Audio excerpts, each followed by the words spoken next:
Assalamualaikum warahmatullahi wabarakatuh. Innal hamdalillah usalli wa usallimu ala Rasulillah wa ala alihi wa sahbihi wa mawalah. Asyhadu an la ilaha illallah wahdahu la syarikalah wa asyhadu anna Muhammadan abduhu wa rasuluh. Ayyuhal hadirun ittaqullaha haqqa tuqatih wa la tamutunna illa wa antum muslimun. A'udzu billahi minasy syaithanir rajim. Alif lam mim dzalikal kitabu la raiba fihi hudal lil muttaqin alladzina yu'minuna bil ghaib wa yuqimunas shalah wa mimma razaqnahum yunfikun. Qala Allah Ta'ala fil Qur'anil Azim,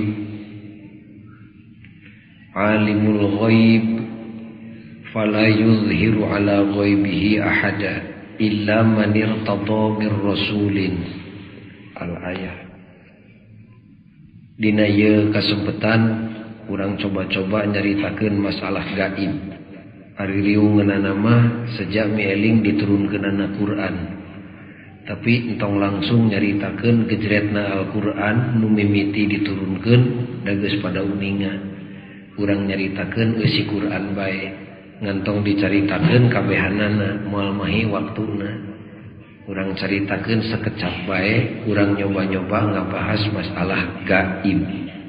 Rata-rata di antawis kaum muslimin karena masalah gaib teh nyaho ngaran teu wauh bentuk. Lamun ibu salah-salah nangtukeun masalah gaib langkung bahaya cilakana ti dieu mang ibadah anu sejenna.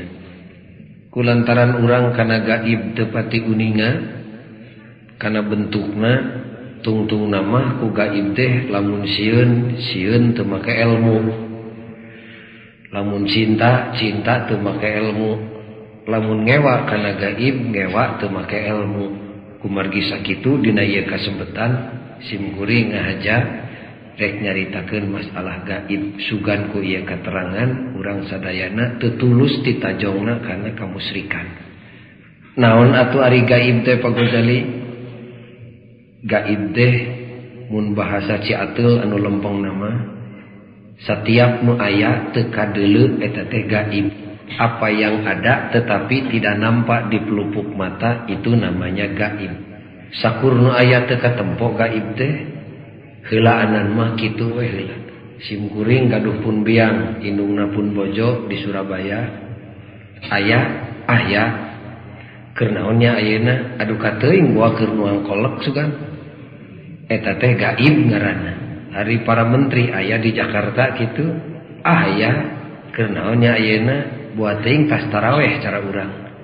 Teu terang sim kuring mah ngan aya di Jakarta nu kitu ngaranna gaib. Ibu kagungan putra di Amerika atawa di Eropa keur naon nya duka teuing eta teh gaib. Jadi hartina gaib teh aya tapi teu katempo. Atuh saha nu gaib teh? Saha we heulaanan mah nu aya teu katempo eta teh gaib ngaranna. Di antara sekian banyak gaib aya nu maha gaib. Saha nu maha gaib teh? Allah Subhanahu wa taala. Eta mah maha gaib. Da gaib salianti Allah mah kabeh ge gaib meunang ngagaibkeun Allah. Gaibna teh digaibkeun ku Allah. Ku sabab kitu nu maha gaib mah teu aya deui iwal ti hiji-hijina Gusti Allah. Aya Gusti Allah teh kantenan weh damal aya urang lamun teu aya nu nyieunna Allah ngaranna. Eta mah maha gaib. Siga kumaha Allah teh? Adu kateuing siga Allah we. Sabar hiji ari Allah ngan hiji-hijina. Qul huwallahu ahad. Omongkeun ku anjeun Allah teh hiji. Lamun aya nu nyaritakeun Allah leuwih ti hiji eta teh bohong kacida. Da Allah mah ngan hiji-hijina. Eueuh mimitina, eueuh tungtungna. Aya tapi teu katempo gaib ngaranna. Saperti naon Allah teh? Anti seperti. Dengan hiji-hijina kapan lamun kecap make saperti eta teh leuwih ti hiji. Malah segala perkara lamun geus kaentepan ku penyakit seperti tandana lain. Neng aya ku geulis seperti titik puspa, lain teh.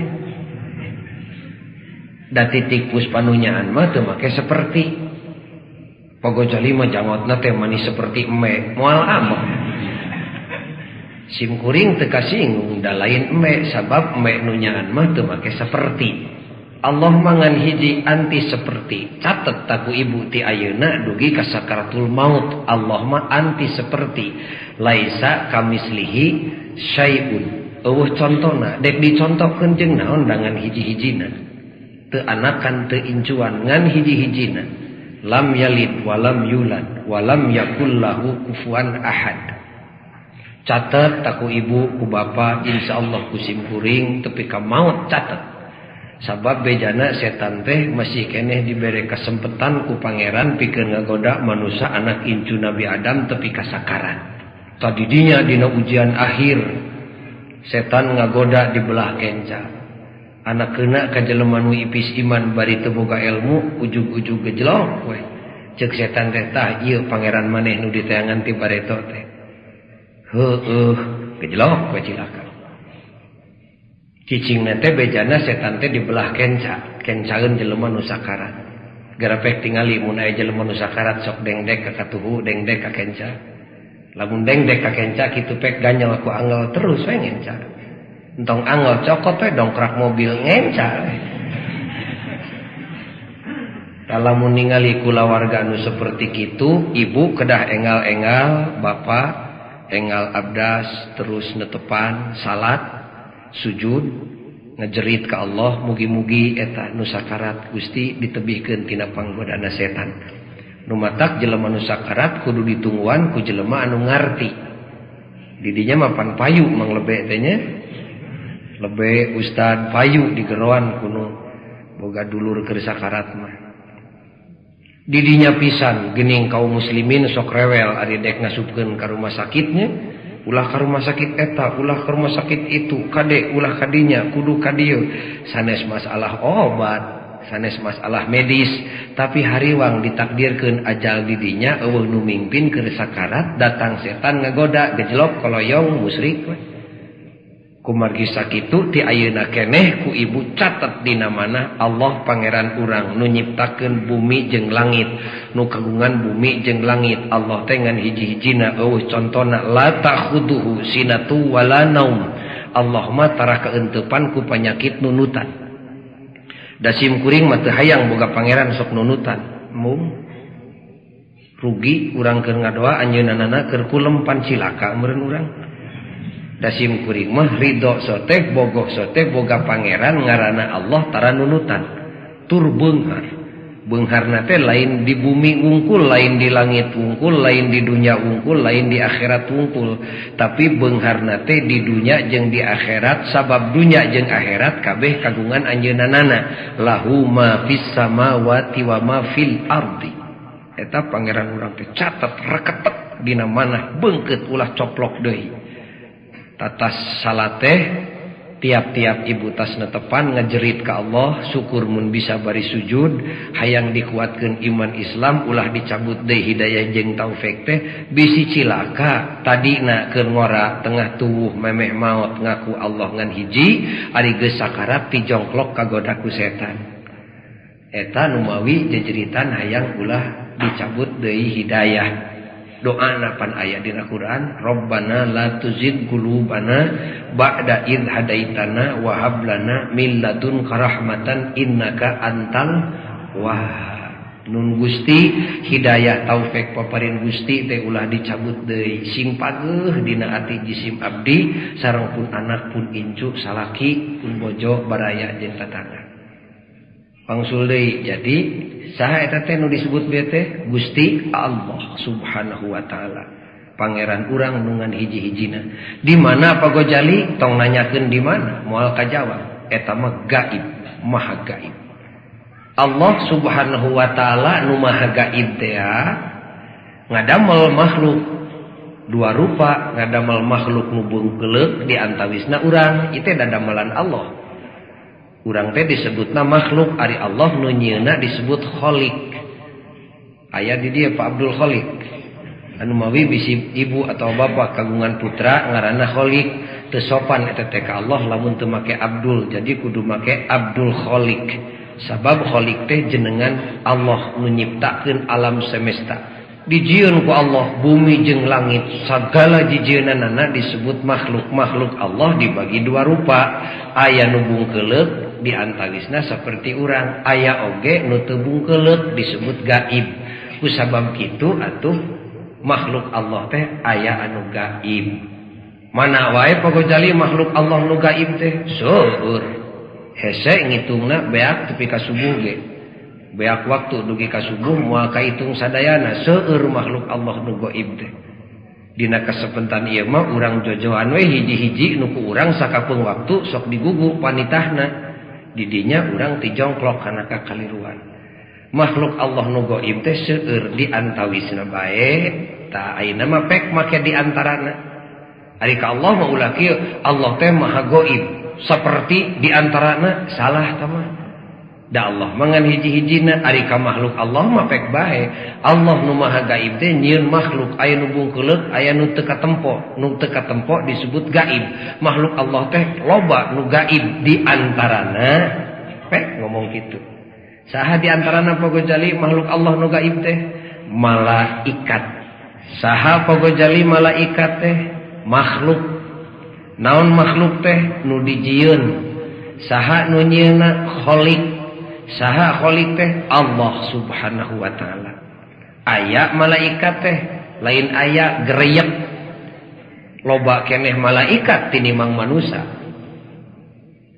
hiji ge nu ngajagana malaikatna leuwih ti sakodi geuning teu katempo atuh malaikat teh ku abdi kapan gaib ari gaib teh aya tapi teu katempo makhluk malaikat teh ceuk saha lain makhluk tibarito ge makhluk khuliqatil malaika min nur makhluk saha nu nyieuna sakali deui bisi salah Gusti Allah subhanahu wa ta'ala tina naon atuh malaikat teh dijieuna da jelema mah pan sok cerewet nya ari jelema tina naonnya dijieuna babahari ngajawabna tinggal nanyakeun ka salakina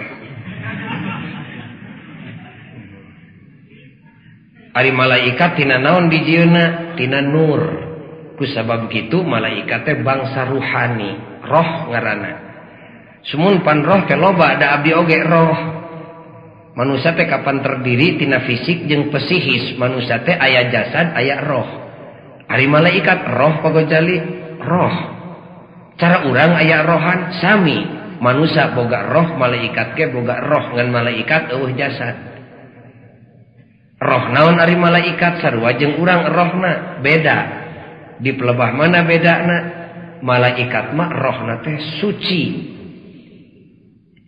sumun ari roh teh naon teh wayahna ulah nanyakeun roh jangan bertanya tentang ruh naon sababna moal kajawab yas'alunaka anir ruh cek Allah teh bakal nanya ka anjeun Muhammad umat anjeun tina masalah roh kul jawab ku anjeun ar-ruh min amri rabbi ruh mah urusan pangeran kami teu nyaho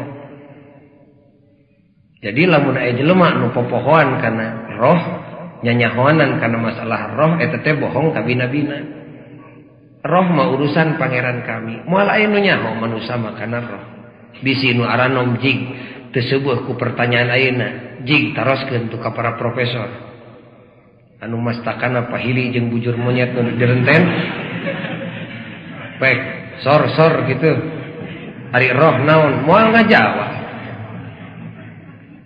malah leuwih hade lamun ditanya ke budak mak bapak naon ari roh teuing jawabanana nu leuwih hade mah lamun ditanya tina masalah roh iwal ti teuing teu nyaho eta mah urusan Allah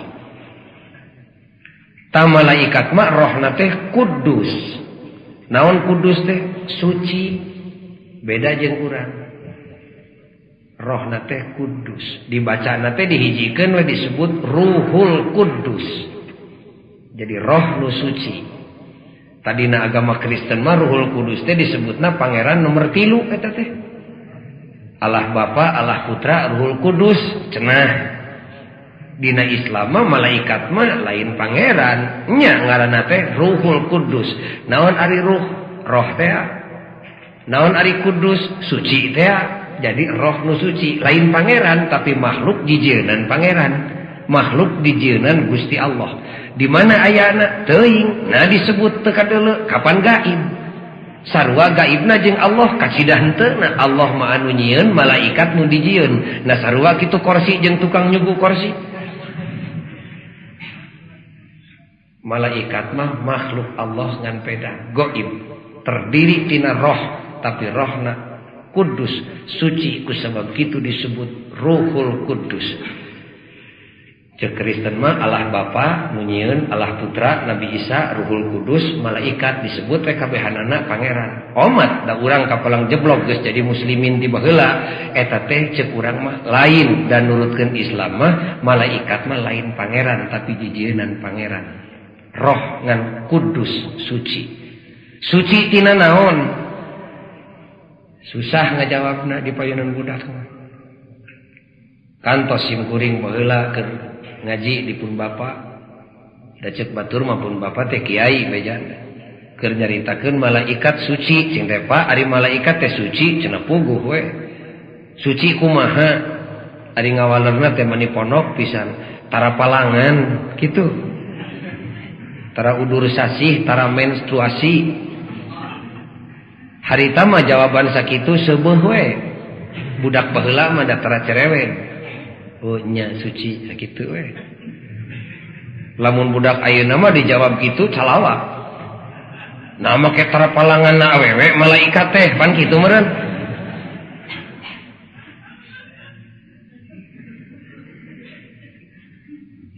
Sumun kumaha tuh pagojali sucina teh? Zaman ayeuna mah beda deui jawabanana sarua we ari nyucikeunana mah nyucikeun cara nu baheula. Jelema nu baheula nyucikeun malaikat, jelema nu ayeuna nyucikeun malaikat. Ngan cara mensucikeunana teh beda metodena. Malaikat teh suci. Sing uninga nu arano di makhluk Allah teh khususna di manusia aya nu disebut potensi batin, kekuatan anu nyumput dina dada. Dina hate teu loba jumlahna ngan 3. Manusia boga rasa, tarasa teh potensi batin nomor 1. Rasa ngeunah, rasa teu ngeunah, rasa amis, rasa asin, rasa seksual. Ta ieu rasa teh potensi batin nomor 1. Nu kadua di manusia teh aya nafsu, ta nafsu teh potensi batin nomor 2. Nu katilu di manusia teh aya pikir, ta pikiran teh potensi batin nomor 3. Rasa jeung pikir dikawinkeun disebut akal. Jadi lamun bapak ditanya, "Bah, naon ari akal?" Bisa ditanya ku putra, jawab ku abah, akal teh persenyawan rasa jeung pikir. Ngahijina rasa jeung pikir disebut akal. Tajem jeung teu tajemna akal gumantung kana alusna perasaan jeung tajemna pikiran. Ta malaikat mah teu boga nu bieu. Mae ge bogaeun. Manusia boga rasa, mae ge kagungan raos. Da mae ge geuning sok kawin jeung pamajikan mae nya. Da lamun mae teu boga rasa mah moal kawin. Lamun manusia boga nafsu, mae ge bogaeun nafsu, da sok gelut panjang baturna. Lamun manusia boga pikir, tak mae mah teu boga emutan. Hiji bedana manusia jeung emeh teh baraya kaos nama jeung si eta teh. Paingan urang lakuna hampir siga emeh nya. Malaikat mah bersih. Lamun manusia boga rasa, emeh boga rasa, malaikat mah teu boga rasa. Lamun manusia boga nafsu, emeh boga nafsu, malaikat mah teu boga nafsu. Lamun emeh teu boga pikir, manusia bogaeun pikir. Malaikat mah teu bogaeun pikir. Ku sabab sakitu malaikat teu boga akal. Teu akalan malaikat. Aya sapalihna ulama ahli tauhid nyebutkeun malaikat teh boga akal tabii. Keun bae eta mah beda deui caritana lain dina katerangan ieu. Nganu jelas malaikat teu boga rasa, jelema mah bogaeun rasa. Malaikat teu boga nafsu, jelema mah bogaeun nafsu. Malaikat teu boga pikir, jelema mah bogaeun pikir. Ku sabab kitu jelema boga akal, malaikat mah teu kagungan akal. Aya kasim kuring mahasiswa nu nanya, cenah naon sababna pagojali malaikat make teu dibere akal? Kusim kuring dijawab, teuing tanyakeun we ka nu nyieun malaikat. Teu nyaho sim kuring. Mangka denya kanu aran ulah sok cerewet teuing sagala hayang ilmiah. Kudu kaharti wae ku akal. Adi kana damelan pangeran ulah sok loba teuing nanyakeun sabab moal kajawab. Naon sababna ari salat subuh sakitu keur jag-jag 2 rakaat. Mun 8 rakaat sakalian senam pagi. Naon sababna ari salat isya sakitu keur lungse 4 rakaat. Entong sok cerewet loba teuing nanyakeun sabab. Moal kajawab. Paling-paling nanyakeun naon hikmatna. Ari hikmat teh bener poe ayeuna isuk mah can puguh. Lamun kana jijienan atawa kana pagawean manusia mah pek bae nanyakeun sababna. Naon sababna nya ari awewe sok bareuh beuteungna? Babari eta mah. Tinggal nanyakeun we geura pancakaki kapi kumaha kasalakina. Nya naon hikmatna tu malaikat teu dibere akal pagojali? Ngahaja sabab Allah dek mihapekeun bumi jeung langit ka manusia supaya dibudayakeun ku manusia, supaya diurus ku manusia. Nu can aya sina diayakeun ku manusia, nu nyumput dina beuteung bumi sina dikali ku manusia. Ta ieu jagat teh diolahna teh lain sina ku malaikat tapi sina diolah ku manusia. Naon sababna? Kapan manusia boga senjata akal. Pek garap ku anjeun leumpang sing gancang ciptakeun jieun kapal udara, jieun sepeda motor, jieun mobil, jieun kereta api. Pek ngarah terang benderang di alam dunia, ciptakeun listrik ku akal manusia. Pek teu ku malaikat nyieun listrik teh.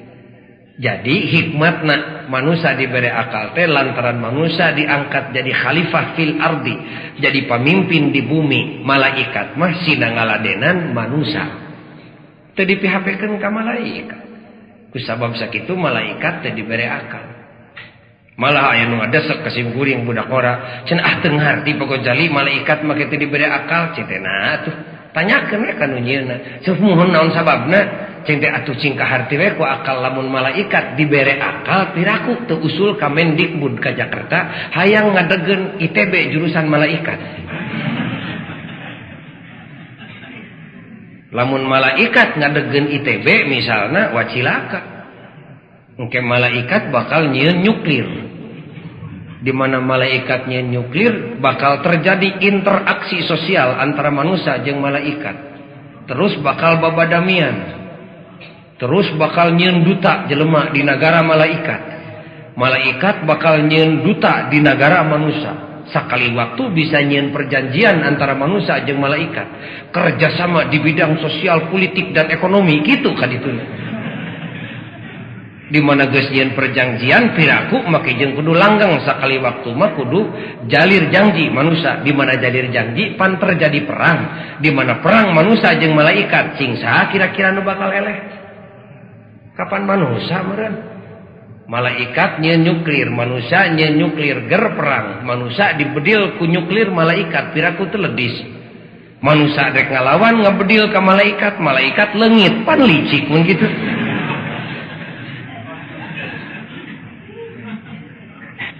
Ku sabab kitu malaikat mah dibersihkeun tina potensi batin, teu boga rasa, teu boga nafsu, teu boga pikir.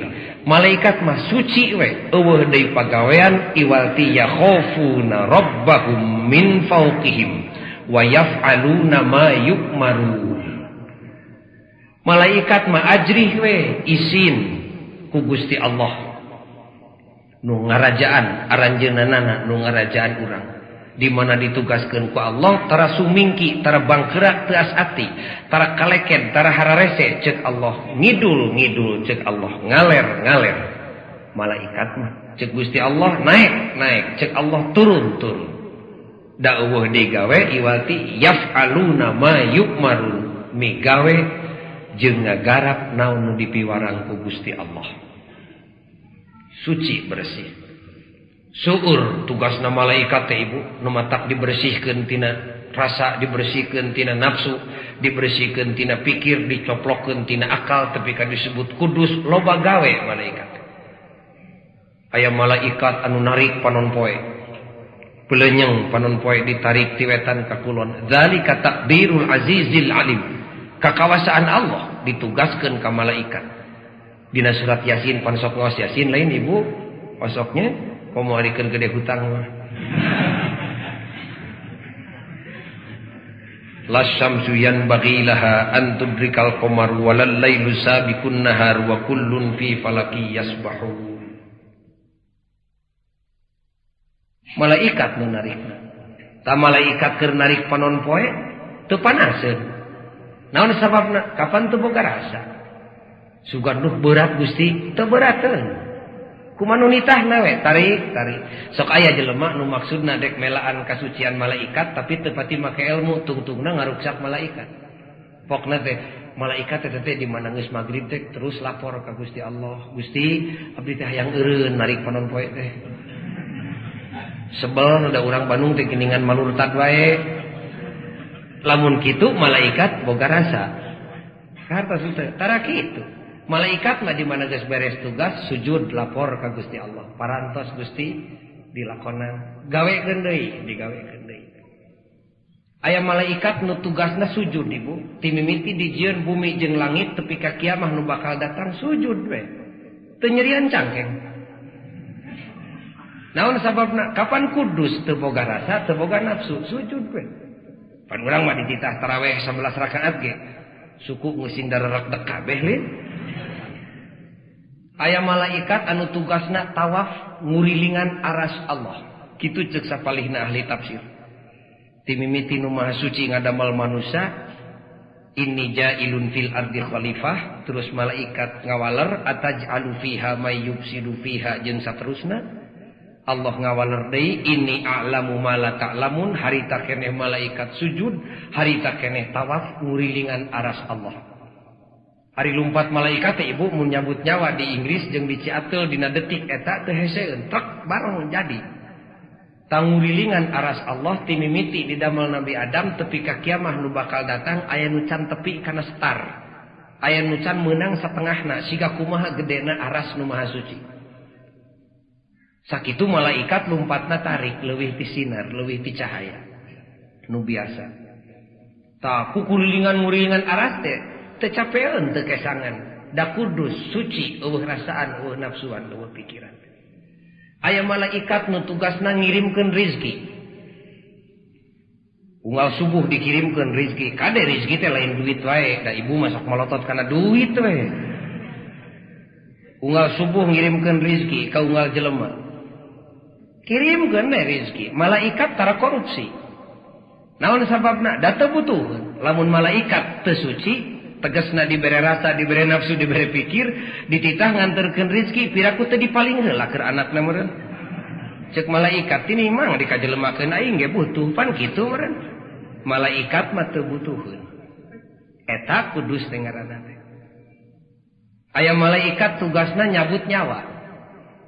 Jedud nyabut nyawa. Teu watireun teu ngewaeun kumaha nu nitahna we.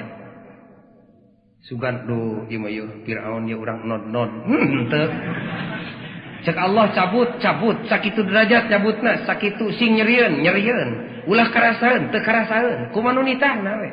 Sugan ieu mah sia ku aing rek disamingukeun sabab sok minum ulin di Saritem. Tara.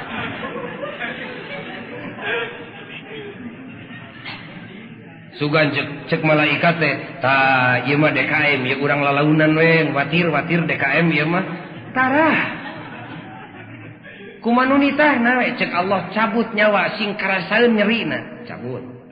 Samingukeun, disamingukeun, sadetikeun, ulah karasaeun, teu karasaeun. Kumaha nu nitah we tara ngaleuweuhi Allah Rabbul Alamin.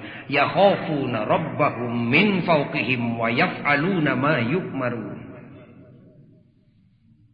Aya malaikat nu tugasna ngajaga. Urang teh dijaga itu ku malaikat duwi ka ieu ge. Geuning teu kadeuleu, kapan gaib? Dijaga ku malaikat. Nu ngajaga budak, nu ngajaga kolot, nu ngajaga bintang film. Sugan, aduh itu Sofia Loren keur sare. Cek malaikat calanana lesot. Teu kabita teu sing nempo bintang film dibuligir teu kabitaeun.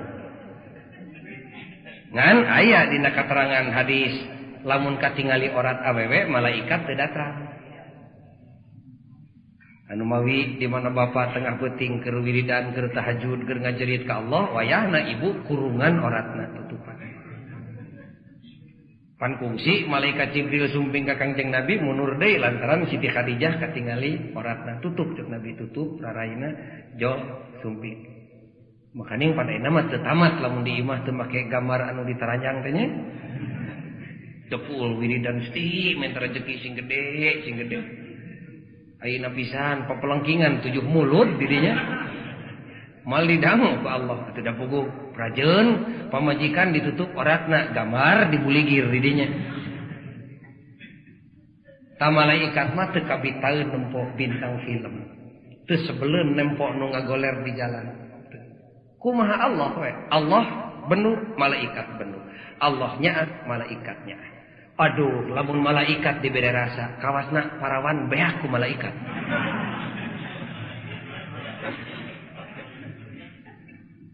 Kapendak we nama hikmatna teh pantes malaikat disucikeun teh supados manusia tenang, aman, salse di alam dunia ngagarap jagat kagungan Allah ibadah ngarana dibantuan ku malaikat nu teu butuh ku buruh nu tabarang penta. Eta teh ngaranna makhluk Allah anu gaib. Saleresna mah moal aya nu nyaho kana gaib iwalti Allah ku anjeun. Moal aya jin, setan, iblis teh nyahoeun kana gaib teh. Urang sok alusangka marukan jin teh pangnyahoana kana gaib kacida henteuna.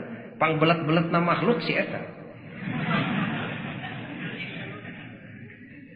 Pan ku Allah disebutkeun dina surat Jin ayat 26 jeung 27. Nu kusim kuring tadi dibaca basa mungaran teh alimul ghaib. Anjeunana nu ningakeun gaib mah Allah. Neraka gaib moal aya nu nyaho kana neraka dina danget kiwari iwal ti Allah. Surga gaib moal aya nu nyaho ka surga iwal ti Gusti Allah. Jin, setan jeung malaikat gaib moal aya nu leuwih nyaho iwal ti Gusti Allah. Alimul ghaib fala yudhiru ala ghaibihi ahada. Sabenul we manusia moal aya nu ditempokeun kana perkara nu gaib suga dicokot yeuh dumeh ibu sok udang tengah peuting ka dieu tutu lalajo kana sawarga moal aya nu ditembongkeun kana perkara anu gaib di alam dunia moal illa kecuali manirtado jelema nu diidinan nu dipikarido ku Allah bakal ditempokeun kana gaib tapi mir rasulin nu dipikarido teh lain di kalangan ahli masjid di dieu lain di kalangan ahli masjid agung lain di kalangan ahli masjid istiqomah nu diidinan teh saha mir rasulin di kalangan para rasul. Urang balikan deui ayat Qur'anna moal aya nu dibere nyaho kana gaib illa manirtado mir rasulin kajaba jelema nu dipikarido ti golongan para roh. Jadi atuh anu bakal nyaho kana gaib teh kahiji Gusti Allah, kadua Rasul Allah nu dibere nyaho ku Allah. Catet tah dina mana? Catet. Bisi isuk nganggap marukan jin pangnyahoana kana gaib pangbeletna si eta. Kumargi sakitu kaum muslimin sadayana jadi pangarti we keur urang yen malaikat teh aya tapi gaib. Sarua pagojali gaibna malaikat jeung Gusti Allah kacidah henteu Allah mah anu nyieun malaikat anu dijieun. Kudu kadinya jelema nu takwa teh iman teh kana gaib eta sumuhun. Manusia kudu percaya malah kadituna kudu yakin kanu gaib maha gaib saha Allah Subhanahu wa taala. Kumaha percayana kumaha imanna ka Gusti Allah? Ayat 3 hiji yakinkeun Allah teh aya ngan hiji-hijina. Ari nu kadua turut panitahna sabab mutlak bener sakur nu datang ti Gusti Allah. Ulah ragu-ragu. Al haq mir rabbik fala takunanna minal mumtarin. Nu katilu jauhan panyarekna sabab segala perkara nu dicarek ku Allah mutlak manfaat keur jelema. Ari ka malaikat kudu kumaha tu imanna? Iman ka malaikat mah makhluk Allah nu gaib teh yakinkeun malaikat teh aya tur suci ayana diayakeun ku Gusti Allah sucina disucikeun ku Gusti Allah atuh sucina malaikat teu sarua jeung sucina Allah. Malaikat mah utusan Allah suci.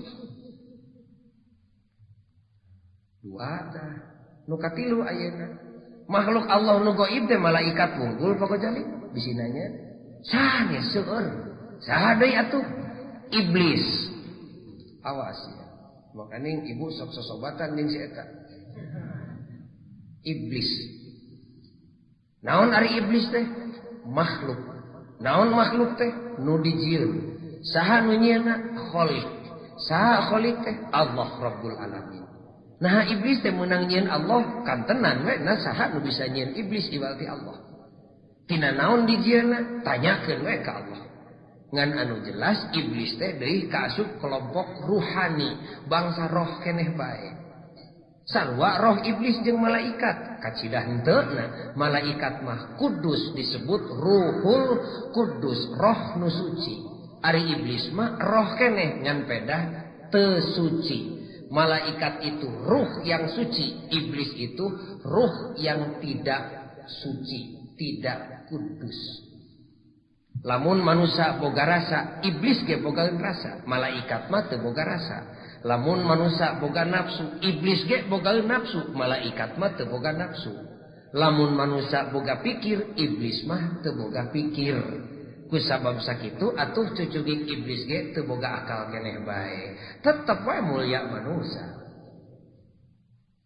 bisi kaliru ibu iblis mah boga rasa cara manusia boga rasa iblis mah boga nafsu cara manusia boga nafsu ngan iblis teu boga pikir ku sabab sakitu iblis teu boga akal cenah naon sababna pokok jali iblis make teu diberi akal ripuh lamun iblis diberi akal engke bakal alut-alutan ka jalan hayangan jadi RT iblis mah teu dibere pikir ngarah teu boga akal boga rasa we jeung nafsu kulantaran iblis boga rasa jeung nafsu atuh iblis disebutna teh teu kudus teu suci tidak suci lantaran iblis boga rasa jeung boga nafsu atuh iblis mah kawin da boga nafsu jeung saha kawinna jeung pamajikan iblis di mana di negeri iblis saha naibna naib iblis gening tuh ngondang ke abdi bakal ngondang asal urang we jadi iblis win we kawin ari geus kawin teh piraku teu sare di mana geus sare piraku teu boga akibat barosot teh anakan anak incu iblis disebut setan a'udzu billahi minasyaitonir rajim ta setan teh turunan iblis aya setan teh lain aya gereyak anak saha si eta turunan iblis gening teu katempo nu mata kuring mah teu hayang nempo sebel ka si eta mah da ceuk Allah ge musuh manusia teh setan jeung iblis gening teu kadeuleu atuh kapan gaib sarua gaibna jeung Gusti Allah kacidah heuteuna Allah man maha gaib nu nyieunna setan jeung iblis mah digaibkeun ku Allah gaib makhluk ku eta mah engke ge papangis jeung ibu malah ibu ge unggal dinten sok penak meureun jeung iblis jeung setan nu matak mineng ngagugug ka si eta iblis wunggul pagojali makhluk nu gaib salian ti malaikat teh aya deui naon jin naon ari jin makhluk keneh tina naon dijieuna disebut ku Quran wa khalaqal janna mim marijim min nar fa bi ayyi ala rabbikuma tukadziban dijieuna teh tina seuneu malah dina ayat nu sejen mah disebut min samum seuneu nu mengkilat sebut weh jin oge bangsa ruhani keneh bae ari roh ngameureun atuh sarua jeung malaikat kacidah henteu na malaikat mah ruhul kudus roh nu suci jin mah henteu suci lamun manusia boga rasa jin ge bogaeun rasa lamun manusia boga nafsu jin ge bogaeun nafsu lamun manusia boga pikir jin mah teu boga pikir kulantaran jin boga rasa jeung nafsu disebut henteu kudus kulantaran teu kudus atuh jin kawin jeung pamajikan jin di lemur jin anak incu jin rupa-rupa cara jelema persis aya nu iman aya nu Islam disebut jin Islam aya nu kafir disebut jin kafir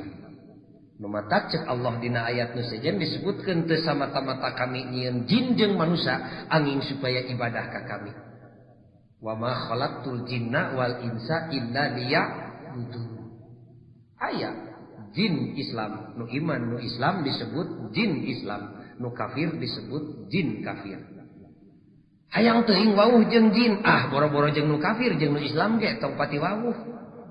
Mending jeung manusia sosobatan mah ibu. Da bejana pang bager-bagerna jin teh sarua jeung jelema pang edana. Eta teh ajenganana nu kitu teh. Siga kumaha jegerna. Cilimit, komo nu kafirna mah cacak nu Islamna jin mah cilimit wae, bedegong. Nu matak ku pangeran dimulyakeun manusia ge da si eta mah boga dua we, boga rasa jeung nafsu. Manusia mah pan tilu, rasa, nafsu jeung pikir. Kusaha kitu boga akal. Kapenak we ayeuna mah si horeng makhluk Allah nu gaib bari suci mah hiji we, naon cing? Malaikat. Teu boga rasa, teu boga nafsu, teu boga pikir. Makhluk Allah nu gaib sejenna mah kaya ning jin jeung iblis. Katut setan kabeh oge teu kudus, teu suci. Eta mah boga rasa, boga nafsu. Nah, dina pangawasan ayeuna langsung kusim kuring rek diuji ayeuna mah. Rek diuji ya. Cing, kira-kira lamun aya nu ngagorowok tengah peuting ngaji Quran di masjid ieu tapi teu katingali runggunukna, teu katempo wujudna gaib lain. Gaib. Allah kira-kira lain tan gogorowokan ngaji Quran teh. Sanes, naon sababna? Da Allah mah tara guruwak gorowok. Saha atunya kira-kira aya sorana eueuh runggunukna? Salianti Allah saha anu gaib teh deui? Makhluk Allah anu gaib. Kira-kira malaikat atau saha? Bisa jadi malaikat ge ngaji Quran dan malaikat ge sok maca Quran. Buat teuing eta mah iblis pagojali meureun da iblis ge keur ngagoda jelema apaleun Quran. Kawasna mah setan pagojali bisa jadi da setan ge loba nu apal Quran, loba setan nu apal Quran. Malah kira-kira jeung jalmi nu hadir di dieu mah apaleun kana setan kana Quran teh. Ngan pedah setan mah apal Quran teh lain keur ibadah tapi keur ngacowokeun jelema. Cara jelema ayeuna we pan arapal kana Quran mah ngadalil ngadregdeg. Ari salat mah teu pati hayang. Tapi kumahnya ka setan si eta. Buat ting jin pagojali meureun da jin ge loba nu masantren. Loba pan di Mekah aya masjid jin segala. Fungsi beat ka Kangjeng Nabi ngucapkeun dua kalimat syahadat. Ku sabab serba mungkin entong loba bengbatan atuh. Nu gaib keur maca Quran jig bae keur nu gaib kamah. Ngan catet eta teh lain Allah nu gogorowokan teh. Da Allah mah tara guruwak gorowok, tara haruwas harewas. Ku sabab kitu mungkin malaikat, mungkin jin, mungkin setan, mungkin ari serba mungkin mantong dicekel jig bae anjeun keur anjeun kuring keur kuring. Sok aya deui ayeuna. Ujug-ujug harewas we kana ceuli. Menta surutu. Tah kira-kira ye eueuh runggunukna tah gaib lain. Gaib. Allah kira-kira sanes. Da Allah mah tara udud, maha suci. Kira-kira malaikat sanes. Naon sabab? Ngajawabna ulah kitu kudu ilmiah. Kapan tadi meunang ngureikeun. Naon sababna malaikat tara udud? Sabab malaikat mah ruhul kudus suci. Naon sucina teh? Teu boga rasa, teu boga nafsu, teu boga pikir. Atuh nu menta udud mah nu boga rasa jeung nu boga nafsu. Ku sabab sakitu lamun aya nu ngaharewas menta udud mutlak eta teh lain malaikat. Sabab malaikat teu boga rasa. Saha atuh kira-kiranya? Teangan we saha nu boga rasa, saha nu boga nafsu. Boa jin pagojali meureun da jin kafir eta mah bisa jadi. Boa teuing jin Islam, da sanajan Islam jin mah bedegong, bangor we. Boa teuing setan meureun kumaha urangna eta mah. Nah pantas didatangan ku jin kafir, nah pantas didatangan ku jin Islam, atau pantas dideuheusan ku setan. Kumaha ayana urang we? Nah pantas dianjangan ku kopral, nah pantas dianjangan ku hansip. Kumaha urang we eta mah. Katilu awas mujina ayeuna. Men tarujak cuka. Heug eueuh runggunukna gaib dah. Allah lain. Aneh. Malaikat kira-kira kacida lainna sabab malaikat mah ruhul kudus. Suci teu rasaan, teu nafsuan, teu pikiran. Saha atuh nu men tarujak cuka tangga goda teh? Nu boga rasa we jeung nu boga nafsu. Saha kira-kira bisa jadi iblis dek nyilakakeun jelema, bisa jadi jin, bisa jadi setan, bisa jadi jin kafir, bisa jadi jin Islam.